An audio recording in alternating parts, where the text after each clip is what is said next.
Hi friends, ಈ ದಿನದ cricket ಪ್ರಮುಖ ಅಂಶಗಳ ಬಗ್ಗೆ ಹೇಳಬೇಕಂದ್ರೆ BCCI ಬೋರ್ಡ್ ಮೀಟಿಂಗಲ್ಲಿ ರೋಹಿತ್ ಶರ್ಮಾ ಅವರನ್ನು ಮತ್ತೆ 2027ರ ವಿಶ್ವಕಪ್ಗೆ ನಾಯಕನ ಆಗಬೇಕಂತೇಳಿ ಚರ್ಚೆ ಆಗಿದ್ದಾವಂತೆ. ಕೇವಲ ಒಂದು ಫೈನಲ್ ಸೋತಿರುವುದನ್ನು ಮಾನದಂಡ ಮಾಡ್ಕೋದಕ್ಕಿಂತಲೂ ಅವರು ಒಟ್ಟಾರೆ ನಾಯಕತ್ವದಲ್ಲಿ ಭಾರತ ಗೆದ್ದಿರುವ ಪಂದ್ಯಗಳ ಹಿಸ್ಟ್ರಿ ನೋಡಿದ್ರೆ ಅದು ಅತ್ಯಂತ ಉತ್ಕೃಷ್ಟವಾಗಿದೆ. ಹಾಗಾಗಿ ಅವರನ್ನು ಯಾಕೆ ತಂಡದಿಂದ ಕೈ ಬಿಡಬೇಕೆಂಬ ಪ್ರಶ್ನೆಗೆ ಅಜಿತ್ ಅಗರ್ಕರ್ ಹಾಗೂ ಗಂಭೀರ್ ಹತ್ರ ಪ್ರಶ್ನೆಗೆ ಉತ್ತರ ಇರಲಿಲ್ಲ. ಏನೇ ಆಗಲಿ ಅವ್ರ ಮೇಲೆ ಪ್ರೆಷರ್ ಆದರೂ ತಂದು ಮತ್ತೆ ರೋಹಿತ್ ಶರ್ಮಾ ಅವರಿಗೆ ನಾಯಕತ್ವವನ್ನು ಯಾಕೆ ಕೊಡಬೇಕಂತಂದರೆ ಅವರು ಆಲ್ರೆಡಿ ಏಜ್ ಒಂದು ಬಿಟ್ಟರೆ ಅವರ ಹಿಡಿತದಲ್ಲಿ ಏಜ್ ಒಂದು ಬಿಟ್ಟರೆ ಆಲ್ರೆಡಿ 10 kg ಕಡಿಮೆ ಮಾಡ್ಕೊಂಡಿದ್ದಾರೆ ವೇಟಲ್ಲಿ. ನಾನು ನೋಡಿದ್ದೆ, ಅಬ್ಸರ್ವ್ ಮಾಡಿದ್ದೇನೆ. T20 ವಿಶ್ವಕಪ್ನಲ್ಲಿ ಬಂದಾಗ ಅವರು 25 ವರ್ಷದ ಯುವಕನ ಥರ ಕಾಣ್ತಾ ಇದ್ದಾರೆ. ಅದು ಅಲ್ಲದೆ ಅವರು ಕೇಳ್ತಾ ಇರೋದೇನು, ನಾನು ವೈಯಕ್ತಿಕ ದಾಖಲೆಗೋಸ್ಕರ ಬೇಡ, ನಾನು 2027 50 ಓವರ್ಗಳ ಒಂದು ವಿಶ್ವಕಪ್ಪನ್ನು ಭಾರತಕ್ಕೆ ತಂದು ಕೊಡಬೇಕನ್ನೋ ಒಂದೇ ಇಂಟೆನ್ಷನ್, ಬೇರೆ ಯಾವುದೂ ಇಲ್ಲ ಅವ್ರದ್ದು. ಅಂತ ಕೇಳ್ತಾ ಇರೋದು ತಪ್ಪೇನಿಲ್ಲ ಅಂತ ಅನಿಸುತ್ತೆ.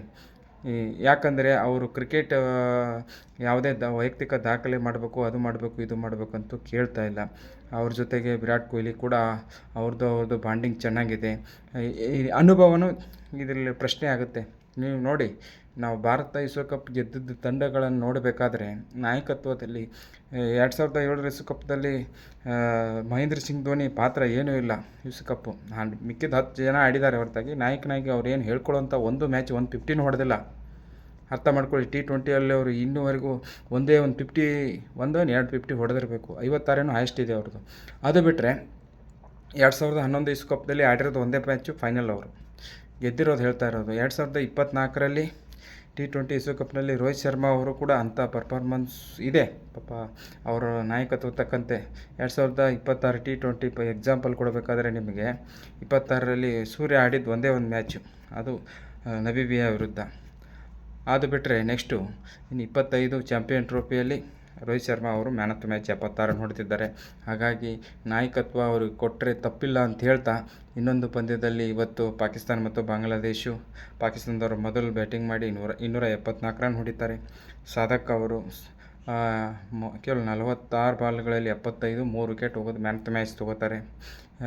ಬಾಂಗ್ಲಾದವ್ರು ಕೇವಲ 114ಕ್ಕೆ ಮಳೆಯಿಂದ ಆಟ ನಿಂತಾಗ 114 TLS, ಇದರಲ್ಲಿ 23 ಓವರಲ್ಲಿ 114ಕ್ಕೆ ಆಲ್ಔಟ್ ಆಗ್ತಾರೆ. ಲಿಟನ್ ದಾಸ್ ಅವರು 41 ತೆಗೆದ್ರೆ ಇವರು ಮಿರಾಜ್ ಅವರು ಆಲ್ರೌಂಡರ್ ಪರ್ಫಾರ್ಮೆನ್ಸ್ 3 ವಿಕೆಟ್ ಹೋಗೋದು, ಅವರು ಒಂದು 30 ರನ್ ತೆಗಿತಾರೆ. 1-1 ಸರಣಿಯಿಂದ ಈಕ್ವಲ್ ಆಗಿರುತ್ತೆ ಅಂತ ಹೇಳ್ತಾ ಮುಂದಿನ ಪಂದ್ಯ ಕುತೂಹಲ ಕೂಡಿದೆ ಅಂತ ಹೇಳ್ತಾ ನಾನು ವಿಡಿಯೋ ಮುಗಿಸ್ತಾ ಇದ್ದೀನಿ. ಜೈ ಹಿಂದ್.